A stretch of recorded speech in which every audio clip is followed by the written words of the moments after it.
Hello everyone. So in this video, I will just showcase how I made the presentation for the Code Basics Resume Challenge number 4.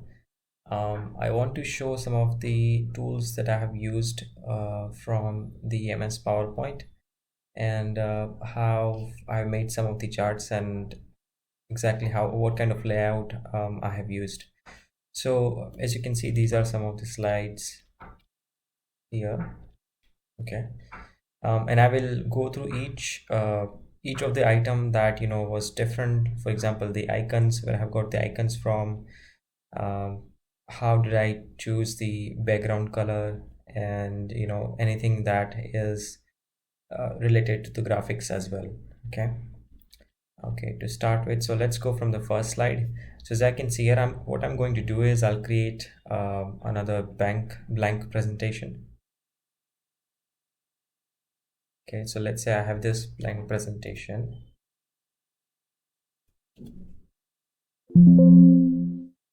You can use any template that is available online. You can also download free templates from Google search, and you can use any of these default templates available with MS PowerPoint.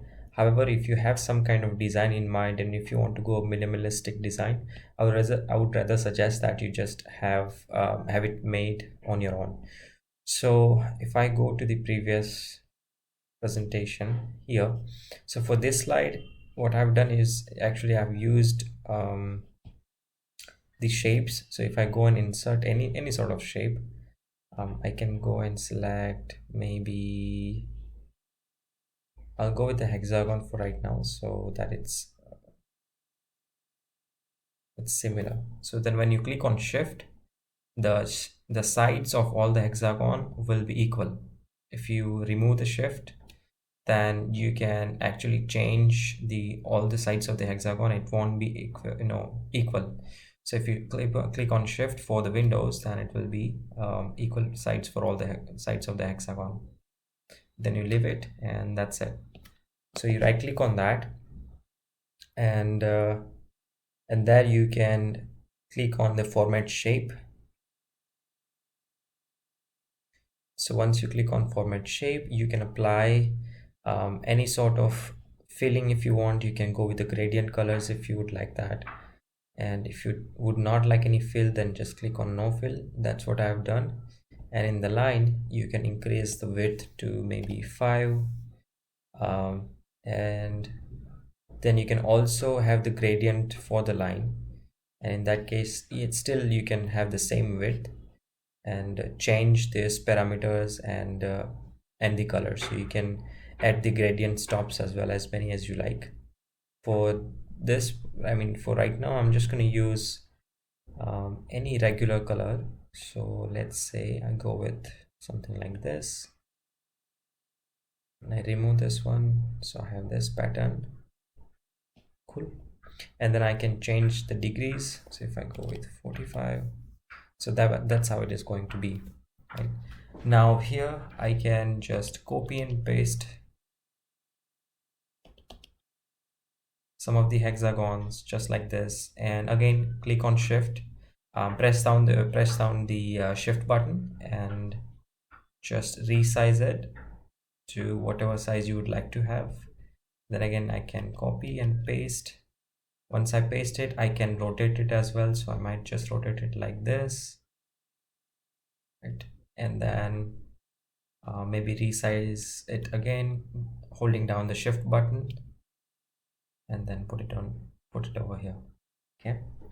Now when it comes to other designs, I would just say that you can use, I mean, you can group these and then you can add effects. If you don't want to group it, then you can also do it individually as well. So for the effects, I might just right click on this one, and when you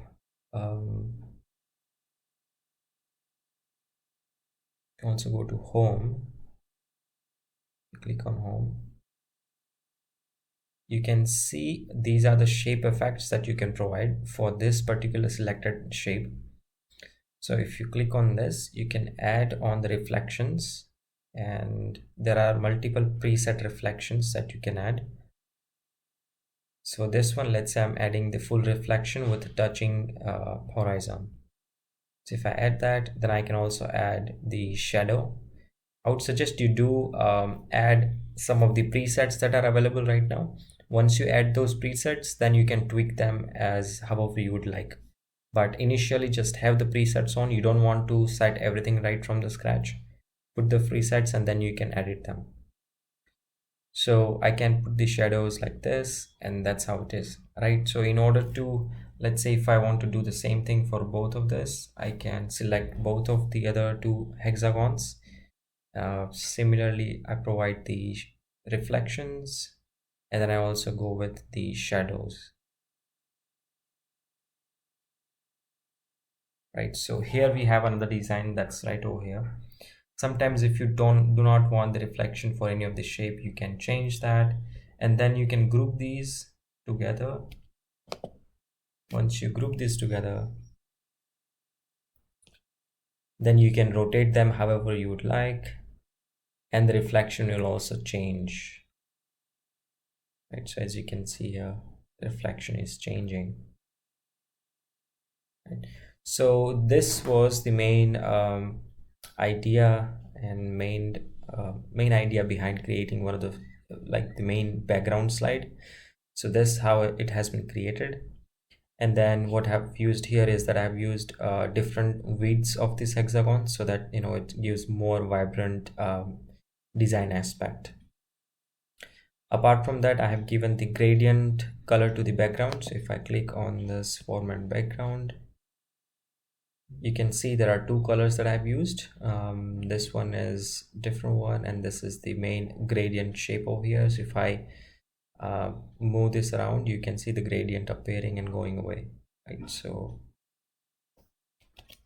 that's what it is. I'm just going to go back to the original, just go over here. Okay, all right. So when we look at this slide,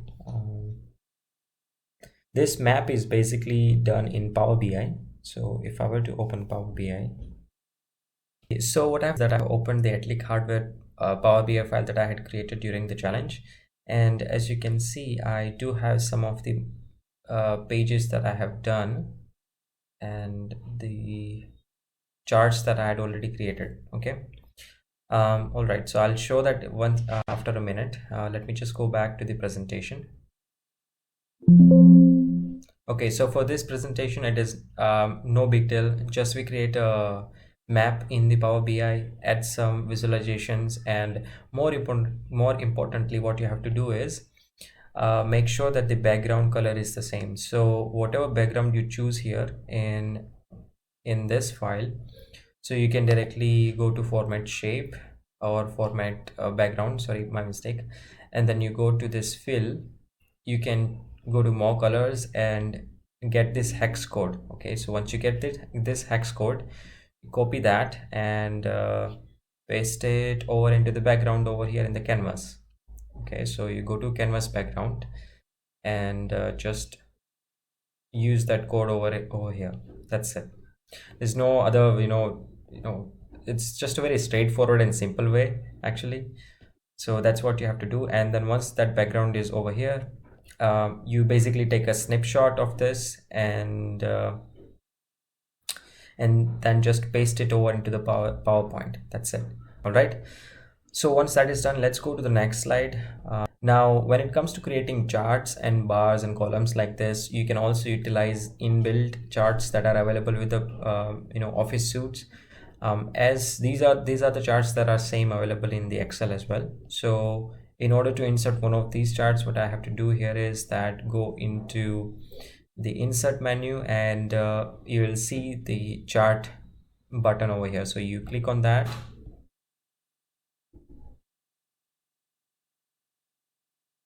and then you can select any of these charts. Let's say I want to go with the bar chart, right? So I click on this bar chart and then you get multiple options if you want to go 3D, 3D clustered, 100% stacked bar chart, and clustered bar, right? So if I click on this bar, and let me just do the same kind of bar chart that I had created. So I can click on the chart click on the cluster column and click OK. Okay, so here is the chart. Okay, so all you have to do is that edit the data that we have in here, right? So in this case, we have three different series, but let's say if you just want, it's a clustered bar chart. So if you want just one column for per category, so you just remove this one's different series is, and once you do that, you only left with the different categories that you're looking at, and then you manually add the data. If you don't want to add the data, you can directly copy it from other database or something, just put it over here. It's just an Excel file, and you just only want to show the important things here. So you basically have the data queried from the SQL, copy the output results and just paste it over here, right? So you can also manually do that. And once you do that, you will have a graph like this. Okay, I'll just delete this one. So you'll have a graph like this. Now, in order to show some of these changes, what I've done is I've added a shape over here so that it's the common values are indicated. And then this is also a shape. Insert that shape and you can add the text as well to make any sort of aesthetical visualization that is easy to understand for the stakeholders. Okay, so this chart is also similarly created, and the data was added similarly. Here, if you click on the chart, you can edit the extra things here. You can add the access title, add the data labels, and then if you hover down on this button, click on this, and you can also change other things like legend keys and all those. Okay, and if you want to change the data, then you just need to right click and then you click on the edit data button. A small Excel window will pop up. Okay, so this window is the same as that you saw earlier when the chart was created. And then here, the same way, you can add the data manually, change or update the data as well. And that's it. You don't even need to click save. It will automatically update everything on the chart here. Right, so that's the basic of these charts. Now this is another chart. If I were to show this where this chart is occurring, let me go to insert, click on the chart button and find the radar chart over here. Right, so you can have multiple 3D radar charts as well, and that's it. Yeah, there is no other rocket science in this one. Again, the data is manually added. The main focus here is to show the main output or the insights from the querying of the data so that the stakeholders can easily grasp onto the visualization and it just pops out aesthetically good for them and it's easy to understand. So you can already see a link here which is for the attribution. So make sure guys you attribute this, whatever the icon that you're using, you make sure you use attribute it, and then there are different ways to attribute it. So you can copy this link. Once you download, you will also again be prompted with a attribute link as well. So you can copy this, okay, and I'll show you a way that you can attribute. So if I go to any of this, the icon file over here, okay, so you can see that there is a text file that I have put here at the very bottom, and I have provided the link, and if I click on that link, you can see the link on the pop-up, and then if I click on that, it will take me to that icon itself, okay, and to the creator page where the icon is, whosoever has made that icon. Now you can color it, but make sure you make it slightly visible. It doesn't have to be popping into the presentation, but this is for the sake of honesty and integrity of using third-party visuals or something like that. People have people create this with so much of talent and so much of work, and if we are getting to use it for free, I think it's our duty to recognize their work. So this is the best way to do it. The other way is to go into the appendix file or at the very last, and you provide the references from where you have used certain objects or items. Okay, so make sure you do this. Even if it's a small item, do this. Doesn't matter, your presentation might be going to anybody, employer or anybody out there into the world, And if they see this, that you are providing references of the items that you have used, or you are providing the citation references, anything, they would be, happy to see that your work is ethical and that you have moral values to be a part of the companies, right? So it's a very big deal. So make sure you do that. Okay. Okay, coming to the next slide. Here what you see is an amalgamation. Here what I've done is that I've added two layers of different charts, and I've layered them so that they appear that they are a form of just one visualization. Okay, so I've done that in Power BI. So let's see how I've done that.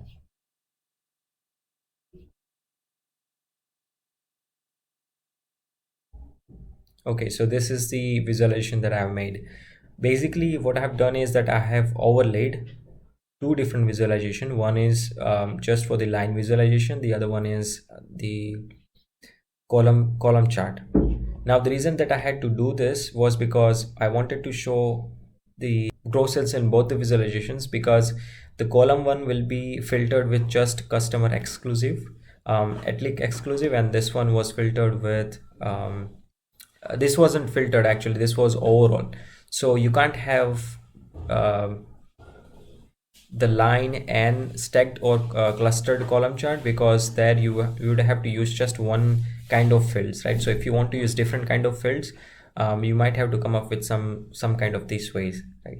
So you just overlay them, remove any sort of axes, legends or anything, and then you can also add those things manually, so you don't have to just really use something that comes with the Power BI format options. Okay, so that is the whole gist of this chart. So when it comes to this graphic, again, it is very simple. I have done nothing else, just put a rectangle over here. So if I click on this is a rectangle. You can change the radius of the rectangle with this yellow button or yellow point. So if you click and drag it, the radius of the shape will change on all the four corners. Okay, and then I've added another shape on the top of it, provided some shadow to it, and then I have added text to make it appear like a calendar. That was my all intention with having this quarters shown for the fiscal year of 2020. And then there are multiple ways you can show and make it appear which quarter is doing better and which not. Here one thing that should be added was the sold quantity, so that people know that this is the quantities and not the any sort of amount. Okay, that's that for this chart. And coming back to this one, again, these shapes I have taken from the same website that I showed you earlier. The same icons, all these icons are belonging from the same website but from different creators, and the links to them I have provided at the bottom. Okay, so anybody who's looking at that, even if that creator is looking at it, and he would be pleased to know that the references have been used correctly. Okay, now again, this chart is similar. It's a snapshot that I have taken from the Power BI. So if I think it should be on the first page. Yeah, so it is the same, nothing so fancy. It is just a bar chart, and I've added that, took a snip of it and then pasted it into directly the presentation file. Coming to the next slide, this is again the pie charts, sorry, donut charts, and those are again taken as a snapshots from the Power BI. I think that's all from this presentation. One last thing that I would like to mention is the color, the color patterns that you can use. So there is a website called Color Hunt, and there are actually many websites that you can go and choose the color palettes from. However, this is my favorite one, and then you can click on any group of colors that if you want to go with the light neon colors, then select them, and whenever you see a code on this, just click on that code and that hex code will be copied into your clipboard. And then if you go into your Power BI report, I can just go to the canvas background, click on the color, more colors and paste that hex code, and that's it. Yeah, there is one thing that I forgot to mention. One has to understand the requirement of the presentation. That should be the first goal. Okay, with any presentation, I would say it really depends on what topic you are presenting, also to whom you are presenting, right? So these two questions must be answered at the first.